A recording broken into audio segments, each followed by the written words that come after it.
अस्सलाम वालेकुम dear students, I am Hasan Iqbal. Student, आज हम स्टार्ट करने जा रहे हैं 9th class physics. Student, physics का नाम सुनते ही हमारे माइंड में जो सबसे पहला ख्याल आता है कि ये बड़ा बोरिंग सा सब्जेक्ट है, तो ऐसा बिल्कुल भी नहीं है। यहाँ से आपकी चीज़ें बड़ी ही इंपॉर्टेंट और इंटरेस्टिंग स्टार्ट होने जा रही हैं। स्टूडेंट, चीज़ें इंपॉर्टेंट तो होती हैं इंटरेस्टिंग इस हवाले से। आप रोड पे खड़े गर्मियों में देखें, कुछ डिस्टेंस पे हमें पानी पड़ा नजर आता है, जैसे ही हम पास जाते हैं तो पानी गायब हो जाता है। तो ऐसा क्यों होता है, इसकी रीज़न क्या है? क्या वह पानी वहाँ पे पड़ा भी होता है या नहीं, या सिर्फ हमें ही नजर आ रहा होता है? आप एक कॉम्बले बालों में कंघी करने के बाद पेज के छोटे छोटे पीसेस के पास ले जाएं तो वो उसको अट्रैक्ट करने लग जाते हैं। तो इसकी रीज़न क्या है? जैसी बारिश होती है तो अक्सर औकात हमें कुछ कलर्स का एक शेडो सा नजर आता है, जिसको हम रेनबो कहते हैं। और वो कहाँ से प्रोड्यूस हो रहा है और हमें कैसे नजर आ रहा है, इसकी रीज़न क्या है? तो इस तरह के और भी बहुत सारे इंटरेस्टिंग से फिनोमेना हम अपनी फिजिक्स में ग्रेजुअली पढ़ेंगे और जानेंगे कि ऐसा क्यों होता है। तो स्टूडेंट, स्टार्ट करते हैं 9th क्लास फिजिक्स का first chapter, physical quantities and measurements. Student, यहाँ पे हमारे पास दो चीज़ें अंडर कंसिडरेशन है, physical quantities and second one measurements. सबसे पहले देखते हैं कि फिजिकल क्वांटिटीज क्या होती हैं। स्टूडेंट, ऐसी क्वांटिटीज जिनको हम आसानी से मेजर कर सकते हैं, उन क्वांटिटीज को हम फिजिकल क्वांटिटीज कहते हैं। Mean to say that measurable quantities are called physical quantities. Student, अब ऐसा नहीं है कि कोई भी क्वांटिटीज को आप मेजर कर सकते हैं। कुछ क्वांटिटीज ऐसी होती हैं जिनको हम मेजर कर सकते हैं, कुछ क्वांटिटीज को हम मेजर नहीं कर सकते। फॉर एग्जांपल, हमारे एहसास, फीलिंग्स, इमोशंस, ये कुछ इस तरह की क्वांटिटीज हैं जिनको हम मेजर नहीं कर सकते। इसके अलावा number of hairs on your head, number of fishes in river और सी, ये इस तरह की कुछ क्वांटिटीज हैं जिनको हम काउंट नहीं कर सकते, इसलिए इनको फिजिकल क्वांटिटीज भी नहीं कह सकते। सेकेंड हमारे पास है मेजरमेंट्स। स्टूडेंट, मेजरमेंट्स में हम डिफरेंट मेजरिंग इंस्ट्रूमेंट्स पढ़ेंगे जिनकी मदद से हम चीज़ों को आसानी से मेजर कर सकते हैं। स्टूडेंट, हमारे जो इस चैप्टर की बेसिक कंटेंट है वो है introduction of physics, international system of units, prefixes, scientific notations, measuring instruments and last one significant figures. Student, आज की इस वीडियो में हम बात करेंगे अपने टॉपिक 1.1 की, इंट्रोडक्शन ऑफ फिजिक्स की। स्टूडेंट, एक्चुअली जो फिजिक्स है वो एक साइंस की ब्रांच है, तो फिजिक्स को जानने से पहले हमें साइंस को जानना जरूरी है कि साइंस क्या है।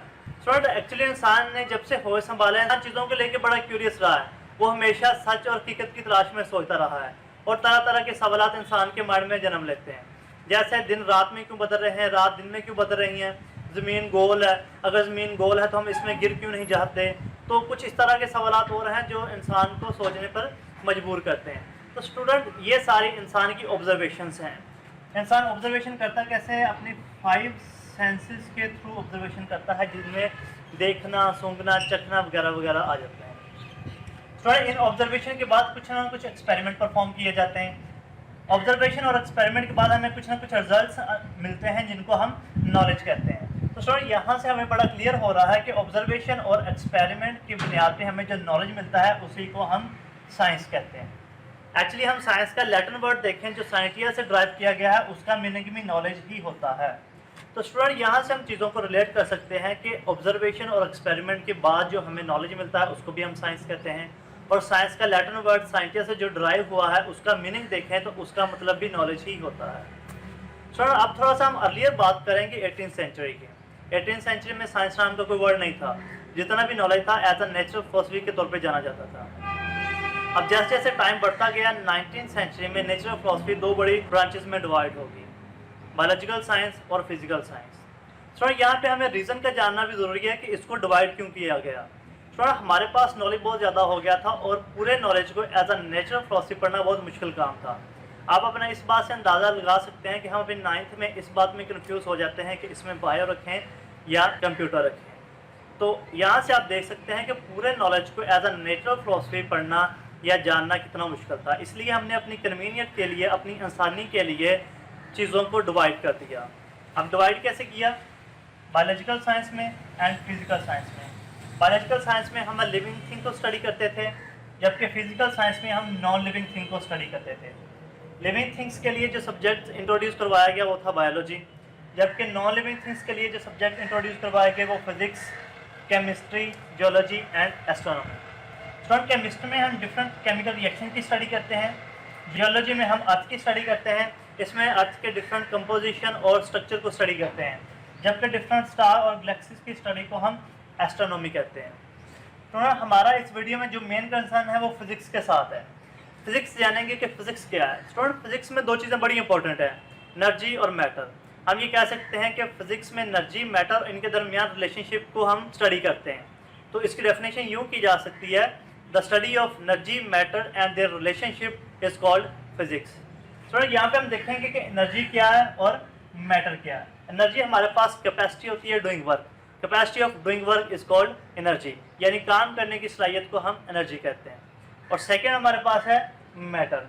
स्टूडेंट कोई भी चीज़ इस यूनिवर्स में जो कोई ना कोई वजूद रखती है, कोई ना कोई एग्जिस्टेंस रखती है, कोई स्पेस ऑक्यूपाई करती है, उसको हम मैटर कहते हैं। तो यहाँ पे आइंस्टाइन की एक मशहूर mc² का जिक्र करना भी जरूरी है। इसका मीनिंग क्या है कि अगर कोई बॉडी जो मैस m रखती हो, अगर वो स्पीड ऑफ लाइट से मूव करना शुरू कर दे तो वो एज अ एनर्जी बिहेव करना शुरू कर देती है। तो स्टूडेंट नेक्स्ट चलते हैं कि फिजिक्स जो अब तक हमारे पास मौजूद है वो दो एस्पेक्ट्स में मौजूद है, classical physics and modern physics. Classical physics में हम स्पीड, मोशन, फोर्सेस, मैकेनिक्स वगैरह को स्टडी करते हैं, जबकि मॉडर्न फिजिक्स में हम quantum physics, atomic physics, theory of relativity और इस तरह की और सारी ब्रांचेस को हम स्टडी करते हैं। स्टूडेंट क्लासिकल फिजिक्स को हम ओल्ड फिजिक्स कहते हैं क्योंकि ये जितनी स्टडी थी 19th सेंचुरी की या उससे पहले की स्टडी थी।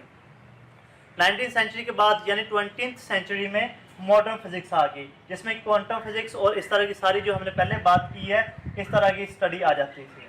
तो स्टूडेंट आज की इस वीडियो में हमारे 3 से 4 शॉर्ट क्वेश्चन भी क्लियर हो रहे हैं। एग्जाम के पॉइंट ऑफ व्यू के हवाले से आपके पास साइंस की डेफिनेशन आ सकती है, बायोलॉजिकल साइंस, फिजिकल साइंस, उसके बाद फिजिक्स की आपको डेफिनेशन आ सकती है। तो ये 3-4 शॉर्ट क्वेश्चन है जिनको आप इजीली आंसर कर सकते हैं। स्टूडेंट नेक्स्ट वीडियो में दोबारा मिलते हैं एक नए टॉपिक के साथ, तब तक के लिए अल्लाह हाफिज़।